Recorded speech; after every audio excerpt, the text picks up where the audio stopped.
I was 19 years old. Please don't interrupt her, guys, please. Yeah. Right? No interruption, please. Oh my God. I was 19 and he was 3 years older than me. And I mean, back then, we all know, even now, dating a Nigerian man is taboo. You know, you'll be called names and whatnot. And yeah, mitlolotolo, they will human traffic you, they will scam you, and all of those things. And I was still young. And then when he got me pregnant, I was forced to... Exactly, yeah, rape. Exactly. And that's what You were really happened. forced. Yes, and I was young and, you know, like I didn't have a choice. By the state? Or by who? Okay, by someone. Let's just say family. Let's just leave it like that. We can't say the state. We can't say. Yeah. So it was taboo. Usually Nigeria and whatnot. It's a long story, but let me just cut it short. He was falsely accused of raping me while he didn't rape me. I wanted to tell the truth, and when I got the chance, he was arrested for about 7 or 8 months. Oh, and then I told but when they were busy investigating the case, I told him, but this was my boyfriend, and he's the father of this child.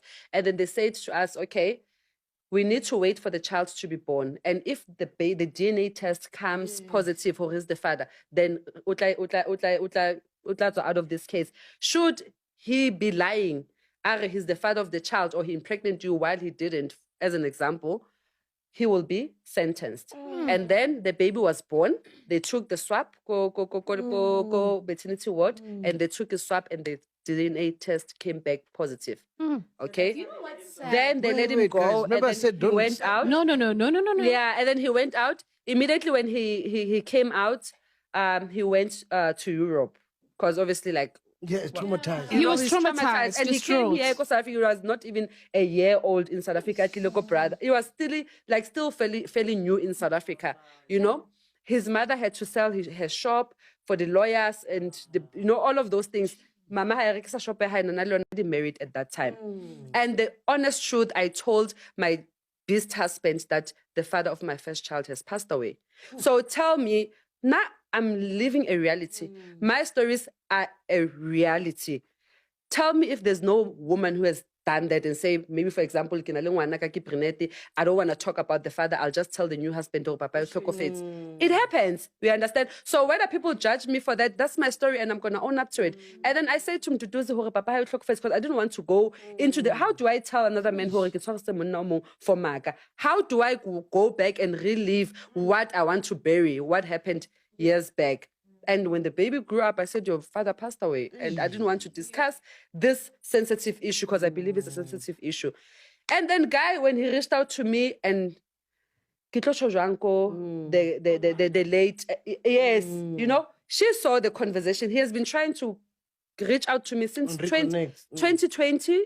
He would send me messages, Happy New Year, Happy Birthday. I literally didn't respond to him. Up until my husband passed away. 3 months after my husband passed away, why am I even calling him my husband? After Mduduzi passed away, he sent me a message and asked me what happened to your husband. Askis take heart. Then I said he was involved in a car accident. Then he said, we need to talk, but not now while you're still grieving. I respect him for that. He respected that I'm grieving. Yes. You understand? Everything. As I was busy posting, living this life with this husband, he was there, but he respected my marriage. And I respected my marriage. And yeah.